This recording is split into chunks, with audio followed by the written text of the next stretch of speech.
Hi, I'm Eric Evans, project fabricator here at Detroit Speed. I'm Paul Morgan, I'm a fabricator here at Detroit Speed. Right now we're going to talk about Mo-Chel and the process of final assembly. Right now we're in mid-assembly of Mo-Chel. We've constructed a frame that utilizes some of Detroit Speed's components in the rear, making a 5-link. We've modified the front A-arms to accept a Corvette spindle and developed some steer arms to do that. We've recently installed the body onto the chassis, and now we're assembling the engine. After Paul and the guys got the body back on the Chevelle, I started building the wiring harness, and they are installing the Vintage Air front runner on the Mass Motorsports 454 cubic inch LSX based block and a Bowler Performance 1000 horse rated 4L80 transmission. It's going to have paddle shift, and there's a lot of electronics inside the car. Let me go show you how that looks. Inside the car, we used a Bussmann fuse relay panel, just like we did in the Charger. 10 relays, 40 fuses, another smaller version in the trunk that uses 5 relays and 10 fuses. All that wires into our Dakota Digital gauges and our Dakota Digital air conditioning controller for Vintage Air and the Alpine audio system, and we're just about buttoned up, and we're going to send it to M&M Interiors to have them do the upholstery. Mo requested this vehicle have ABS brakes. The easiest way to accommodate that was to use the Detroit Speed spindle in the General Motors bearing pack that has a sensor already built in. The carbon ceramic brakes from a ZR1 are incorporated in that. To keep the track width correct, we had to modify the control arms and the steer arms to keep the geometry correct.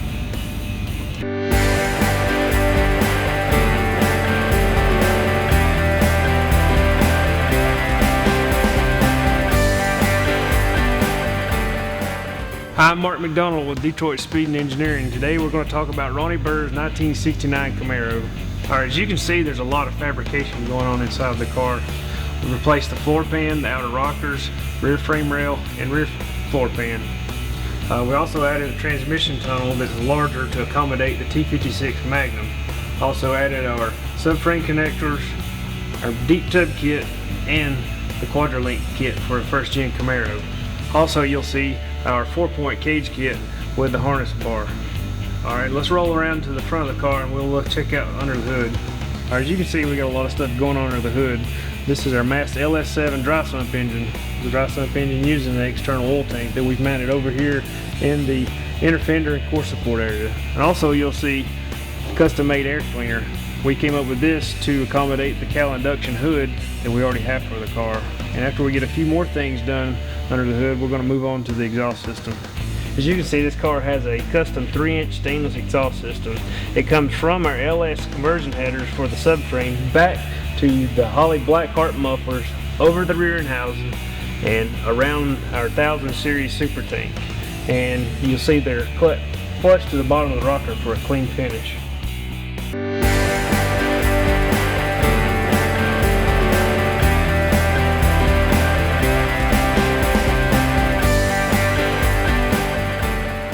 Hi, my name is Blake Tomlinson. I'm a fabricator at Detroit Speed, and today I'd like to talk to you a little bit about Hardy's 69 Camaro Convertible project.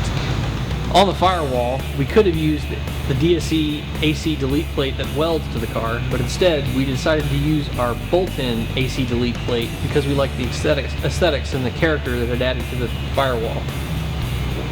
Because of some of the design elements that we're going to be incorporating into the hood and the cowl of this car, there will be no room for wipers on this car. It doesn't need it, it's a convertible. In this area here, we could have simply welded up and patched this area so it was totally smooth, but instead, in order to maintain some of the character of the firewall, I made a matching plate to go with the AC delete plate that we offer. Now let's go ahead and look at some of the other modifications in the middle of the car. From doing so many 69 Camaro builds, we've discovered that one of the most efficient ways to repair the rust in the floor of these cars is to buy a one-piece floor pan that you can see here. Everything, including the frame rails and everything that normally goes in the car, is already assembled and welded, and it's fairly accurate to what it needs to be. From there, while the floor is out of the car, we can assemble most of the Quadrolink and do a lot of the modification for the transmission tunnel, as well as preparation for the transmission mount. As I mentioned before, the tunnel on this car was installed before the floor was installed on the car to our specs. Now this tunnel is sort of like the Cadillac of transmission tunnels. It's very large, and you can get to all the bell housing bolts, and it's very easy to get the transmission in and out for quick clutch changes. There's a lot of interesting design elements on the front of this car. We wanted to provide some unity to the design, so we modified these vents on the side here to make them match the vents that will eventually be in the hood.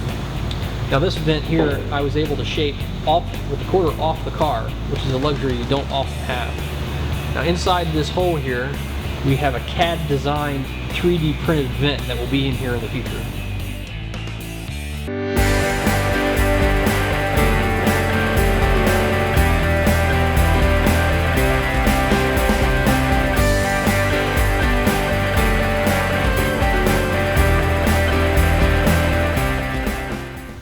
Hi, I'm Cody Vaughn. I'm a fabricator at Detroit Speed and Engineering. Today we'd like to talk about Robert Taylor's '69 Camaro.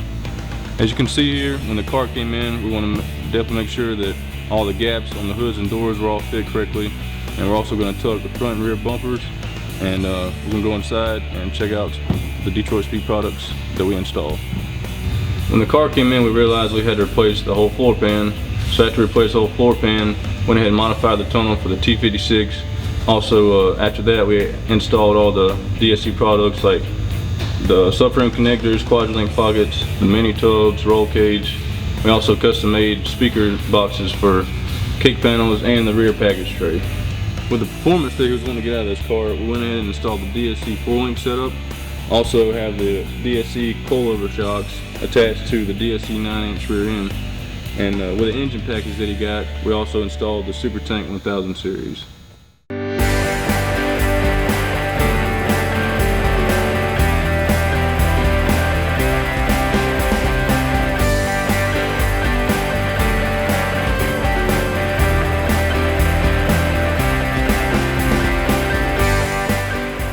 Hey, this is Eric Evans again. I'm going to show you Jeremy Fletcher's recently completed '69 Camaro. Here are a few of the subtle details that most people really wouldn't pick out unless we pointed it out.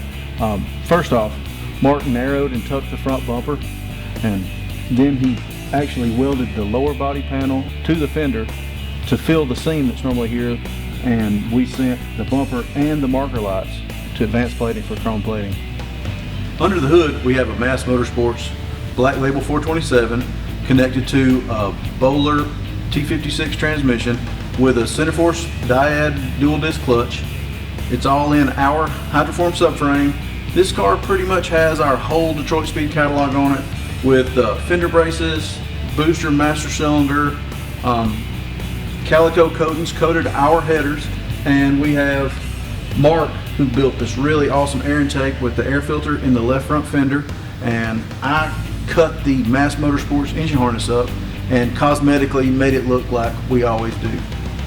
Inside the car, we have a Budnick steering wheel, a Detroit Speed gauge panel with the new Classic Instruments autocross gauges, Alpine audio system, Bowler Transmission's new billet shift arm with a really cool vintage style 6-speed logo, knob. Our local interior guy, Robert McCarter, recovered the Recaro seats, built the rear seat from scratch, and did the carpet. The rest of the interior is new parts from National Parts Depot, and we definitely have a vintage air climate control system.